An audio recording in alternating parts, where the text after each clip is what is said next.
In the heart of a frozen valley where silence ruled the towering pines, a mother bear pressed through the snow, her dark fur dusted with frost.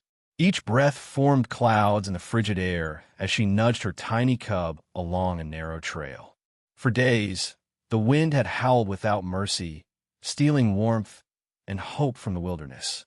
Yet even in this merciless cold, her eyes burned with quiet determination. She was searching, not for food or shelter, but for something far rarer in the wild, a reason to believe they would survive the night. Deep within a valley blanketed by ancient pines, where the wind sang mournful songs through the branches, winter had come too soon.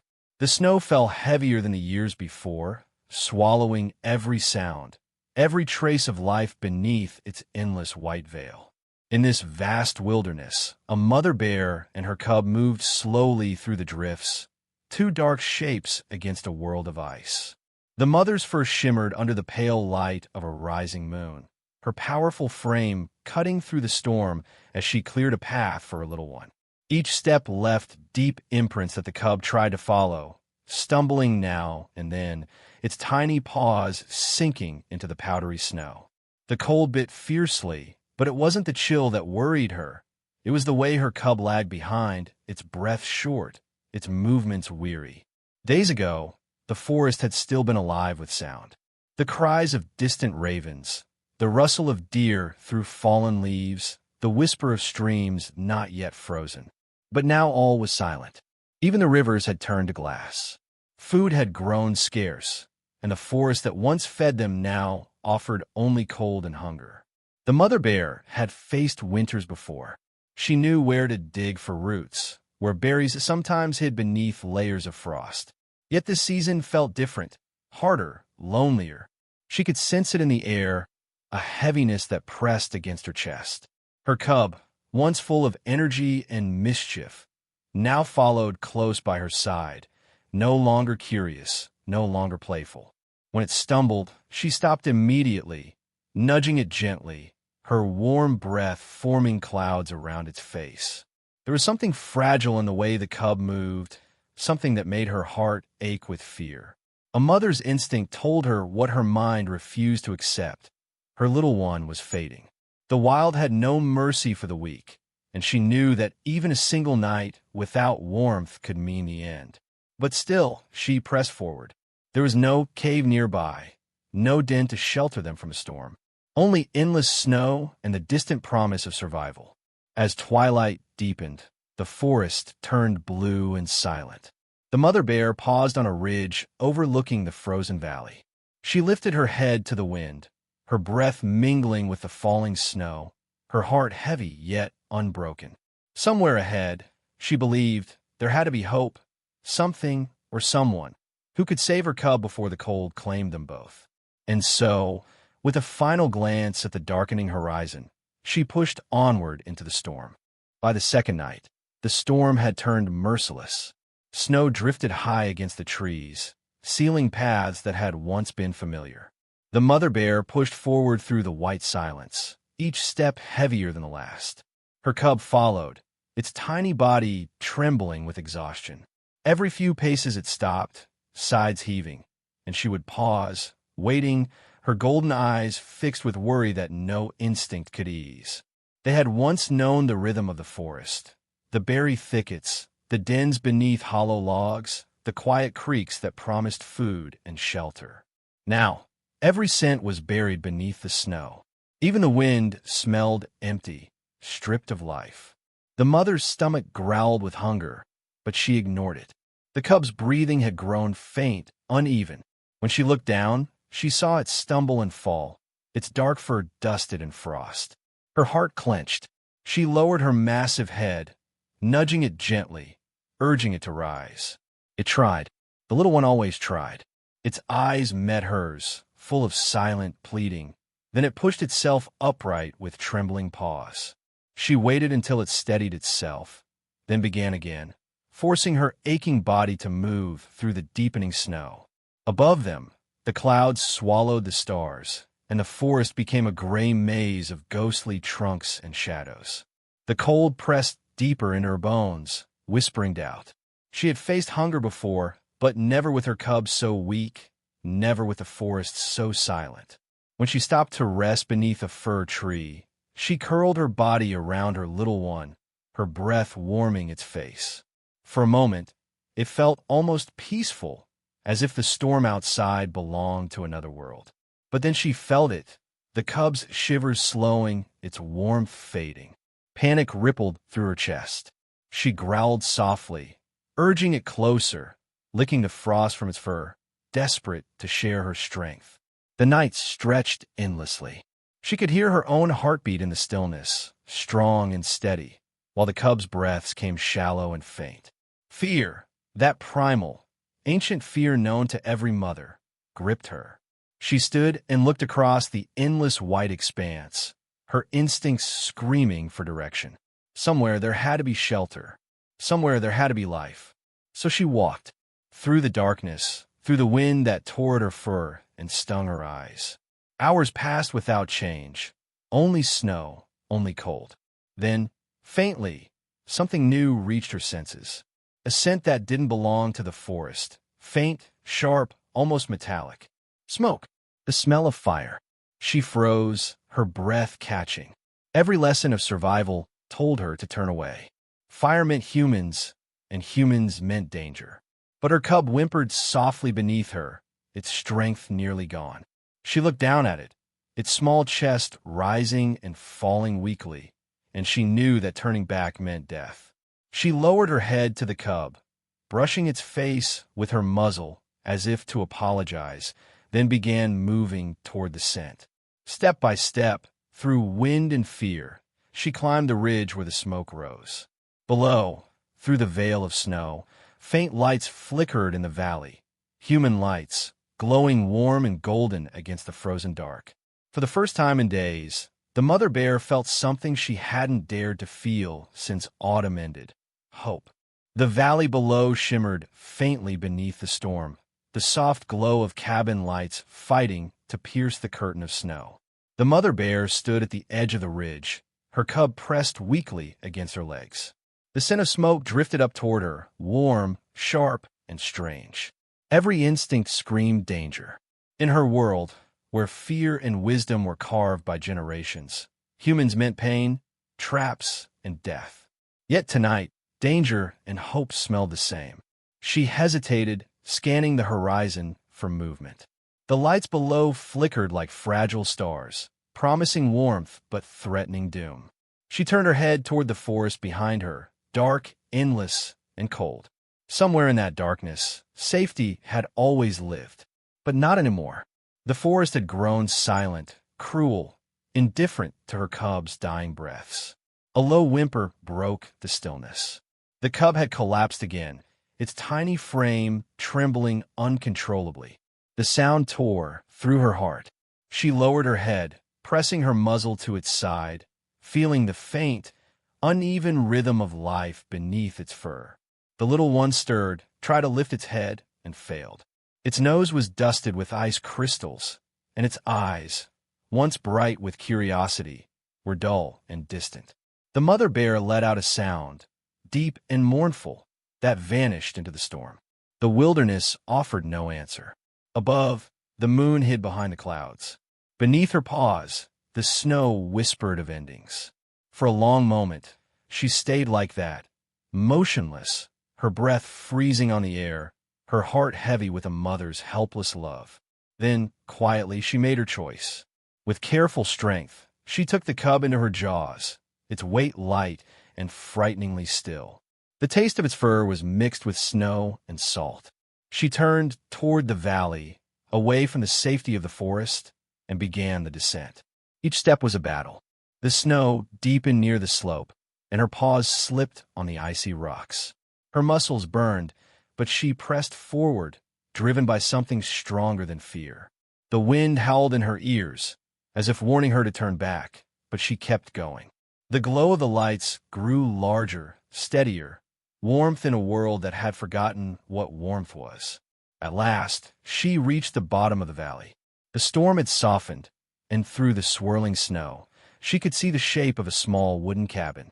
Smoke rose gently from its chimney, carrying the unmistakable scent of fire and life. Around it, the snow lay untouched, no footprints, no movement. The stillness was both comforting and terrifying. The mother bear crept closer, her body low to the ground. Her instincts screamed caution. She had seen the destruction humans brought before, their strange weapons, their noise, their smell of oil and fear. But tonight, she saw none of that. Only a soft light glowing through frosted glass, and the faint sound of something inside. A man humming quietly, unaware that the wilderness was watching. She paused at the edge of the clearing. The cub's breathing was barely there now. She could feel it weakening with every heartbeat. Panic rose in her chest. If she waited any longer, she would lose it. The thought shattered what little hesitation she had left. With one deep breath, she stepped out from the trees.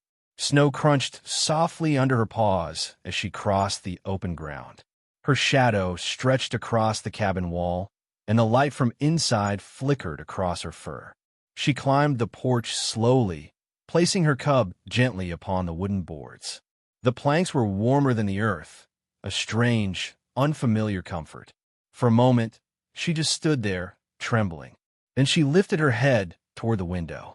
Behind the glass, she saw the human, a man with silver hair and weary eyes, sorting something at a wooden table.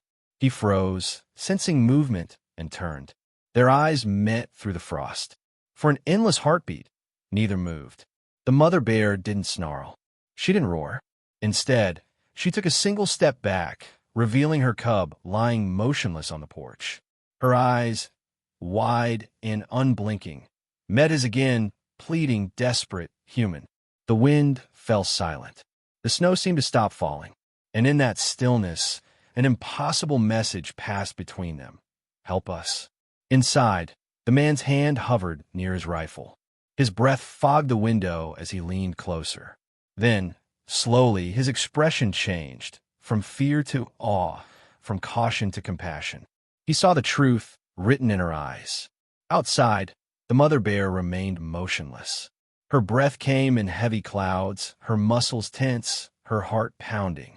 She didn't know what the man would do, whether he'd help, or whether this gamble would cost them both their lives.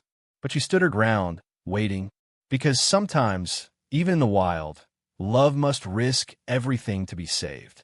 Inside the small mountain cabin, John Anderson sat by the crackling fire, his rough hands sorting dried herbs into glass jars.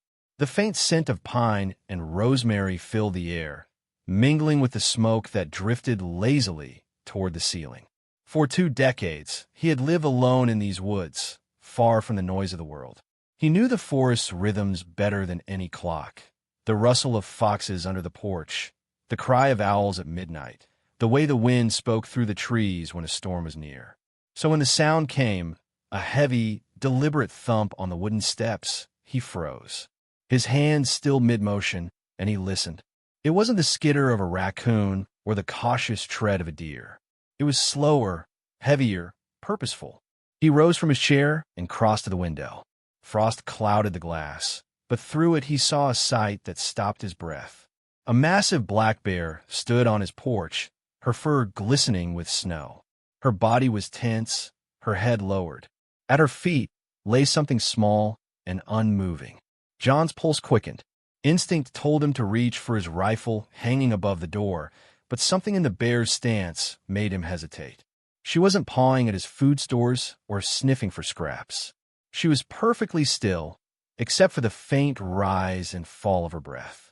Then he saw her eyes, golden, steady, filled not with threat, but with something deeper. Fear, pleading.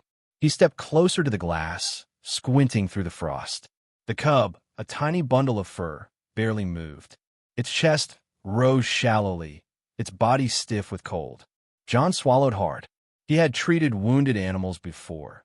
Foxes caught in traps, an eagle with a broken wing, but never anything like this.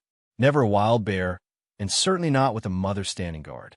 Still, something in him stirred. Perhaps it was the quiet desperation in her eyes, or the way she hadn't broken her gaze. Slowly, he moved to the corner of the room and grabbed his worn leather medical bag. Outside, The mother bear watched every flicker of movement inside the cabin. Her muscles quivered, ready to strike if he made one wrong move. Yet when the door opened and the warm light spilled out across the snow, she didn't run. She stepped back just enough to give him space, her breath forming clouds that shimmered in the firelight. John stood in the doorway, the wind biting his face. "Easy now," he whispered, though he knew she couldn't understand the words. His voice trembled, more from wonder than fear. The bear made a low sound, not a growl, but a soft, rumbling tone, protective and uncertain.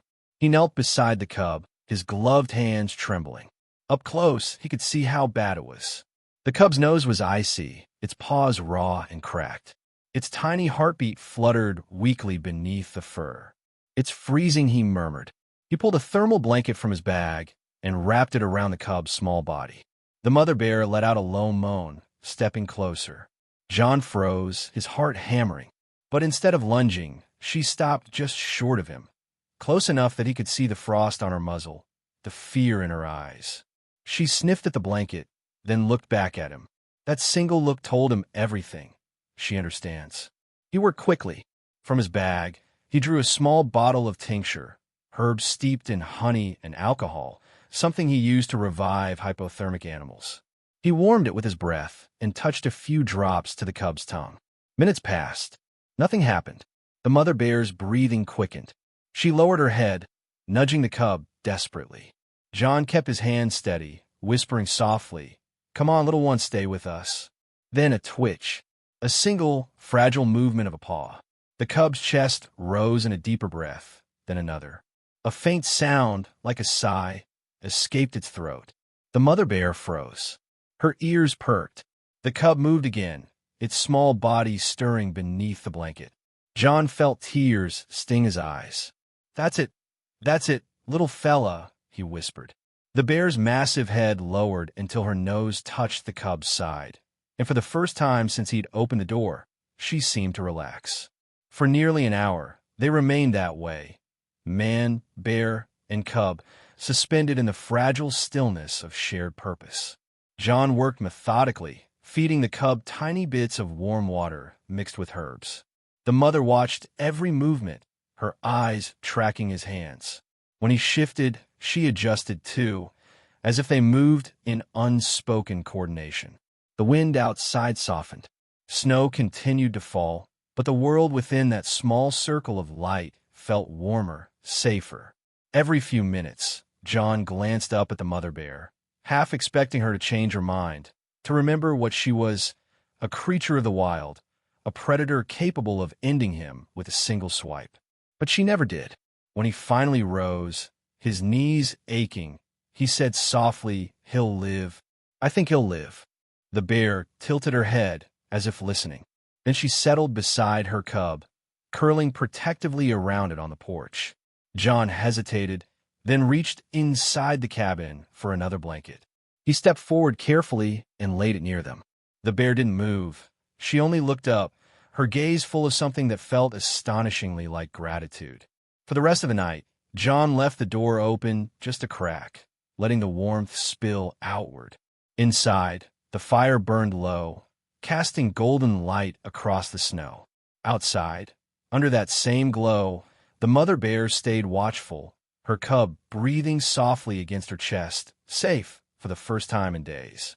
And in that silence, man and beast shared an understanding older than words, the language of love, of trust, and of hope born in the coldest hour of winter. Morning came softly, painted in pale gold. The storm had passed, leaving the valley wrapped in silence and glittering snow. From his window, John watched as the first light touched the forest, casting long shadows across the clearing. On his porch, the mother bear still lay curled around her cub, both breathing steadily in the calm winter air. He opened the door quietly. The air was cold, but no longer cruel. The cub stirred at the sound, blinking sleepily, its dark eyes alive once more. The mother bear lifted her head, meeting his gaze. For a long, wordless moment, the two simply looked at each other, the man and the creature who had once been enemies of instinct, now bound by something infinitely gentler. John stepped onto the porch, setting down a bowl of water and a few scraps of food. The mother sniffed at them cautiously, then nudged the bowl toward her cub. It lapped weakly at the water, its strength returning with each sip. A soft rumble echoed from the mother's chest. Not a growl, but a sound of peace. For the next few days, they stayed close. John tended the cub's wounds, changing its wrappings and warming its meals. The mother bear never strayed far, watching every move with quiet patience. She seemed to understand now that this human meant no harm, that he had become, in his own way, part of their small, fragile family. When the cub finally stood on steady legs, John felt a strange ache in his chest. The forest was calling them back. He could see it in the mother's restless eyes, in the way she lifted her nose to the wind each morning. One crisp dawn, she stood, nudged her cub gently, and turned toward the trees. At the edge of the clearing, she stopped. Turning back one last time, her golden eyes met John's. There was gratitude there, deep, ancient, and pure. A silent promise that this moment would never be forgotten. Then, without a sound, she led her cub into the wilderness, their dark shapes fading into the sea of white. John stood on the porch long after they were gone, listening to the quiet hum of the forest. For the first time in years, the silence didn't feel empty. Somewhere in the distance, a raven called, and the wind whispered through the pines. A reminder that even in the wildest corners of the world, compassion could bridge the greatest divide.